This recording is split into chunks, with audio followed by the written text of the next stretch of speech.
अस्सलाम वालेकुम। आप सब कैसे हैं? Welcome back to my new vlog. उम्मीद है आप लोगों को मेरी वीडियोस अच्छी लग रही होंगी। अगर आपको मेरी वीडियोस अच्छी लग रही हैं तो आप लोगों ने ज़्यादा से ज़्यादा लाइक, कमेंट और शेयर करना है। और अगर अभी तक किसी ने मेरा चैनल सब्सक्राइब नहीं किया तो वो मेरा चैनल सब्सक्राइब कर दें। तो जनाब आज है जी, ऐसे रूटीन हुई है कि बहुत सारे काम हैं और मुझे समझ नहीं आ रही थी कि कहाँ से स्टार्ट लूँ मैं। और मौसम बड़ा अच्छा था, कोई आज इतनी ज़्यादा गर्मी नहीं थी। सुबह से ही हवा चल रही थी और तकरीबन शाम तक चलती ही रही है हवा।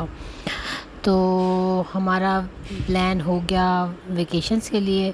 तो इंशाल्लाह आज बहुत सारे काम हैं वेकेशंस पे जाने के लिए। कुछ ना कुछ आपको रेडी करना पड़ता है। खैर आज के लिए तो खाने में मैं दाल बना रही थी। दाल एक जिमल को बहुत पसंद है, मुझे बहुत पसंद है और मैं दो दालें मिक्स करके बनाती हूँ, मसूर की और मूंग की। तो ये बहुत शौक़ से खाते हैं। जिमल के बाबा बहुत शौक़ से खाते हैं, जिमल बहुत शौक़ से खाती है, मैं बहुत शौक़ से खाती हूँ और आहद जो है वो बहुत नखरे कर के खाता है। तो खैर कुकिंग भी साथ साथ चल रही थी और मैंने सोचा कि मैं ना बच्चों के लिए वो मीठी रोटी होती है गुड़ वाली, वो मैं बना लेती हूँ। और अगर मुझे वेकेशंस पे जाना भी पड़ता है तो एटलीस्ट मेरे पास ये एक चीज़ अवेलेबल होगी कि आप बच्चों को रास्ते में कुछ ना कुछ खाने के लिए दे सकते हैं, कोई कबाब और इस तरह की चीज़ें।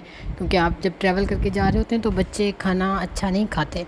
तो मैंने इसको गुड़ को भिगो के रख दिया था, वो तकरीबन हो गया, बिल्कुल पिघल गया था। फिर मैंने दाल का सारे मसाले वगैरह डाल के छोड़ दिए और मैं सोच रही थी कि मैं अब जो है उसका डो बना के रख लूँ। तो उसकी डो के लिए मैंने सामान निकाला और सोचा कि अब इसको प्रिपेयर करके रख देना चाहिए।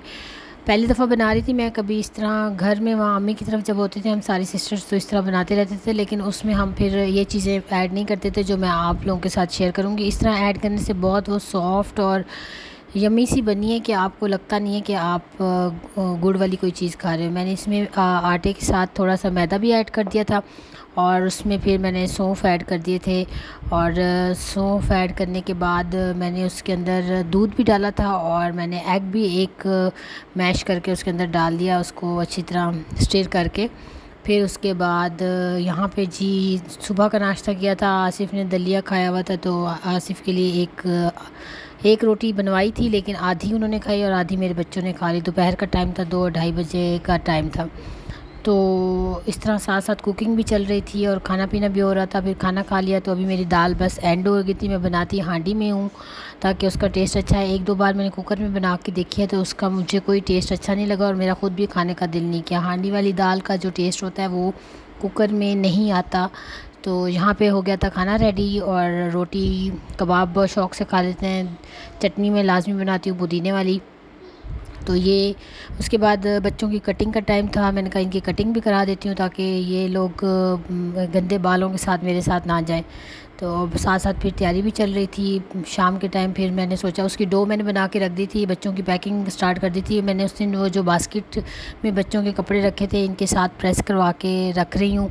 और बास्केट में मैंने रख लिए थे विंटर के भी और समर के भी, दोनों के। मैंने कहा मौसम के हिसाब से फिर बंदा पहना लेता है। अगर नॉर्दर्न एरियाज़ अगर आप जाते हैं, ये तो अब यहाँ से निकलेंगे तो पता चलेगा कि हम आगे कहाँ जाते हैं।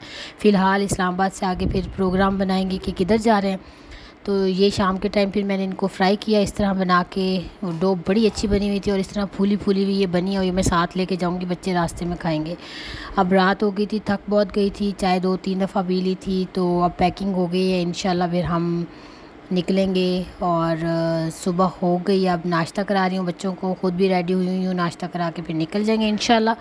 आप लोगों के साथ व्लॉग शेयर करती रहूँगी और आप लोगों ने ऐसे ही मेरे व्लॉग्स को प्यार से देखना है और पसंद करना है, लाइक करना है, शेयर करना है और अपना बहुत ख्याल रखना है। इंशाल्लाह मैं आप लोगों के साथ वहाँ जाकर भी व्लॉग्स शेयर करती रहूँगी। तो आप लोगों ने व्लॉग्स को लाइक करना बिल्कुल नहीं भूलना और अपना बहुत बहुत ख्याल रखिएगा, दुआ में याद रखिएगा। अल्लाह हाफ़िज़।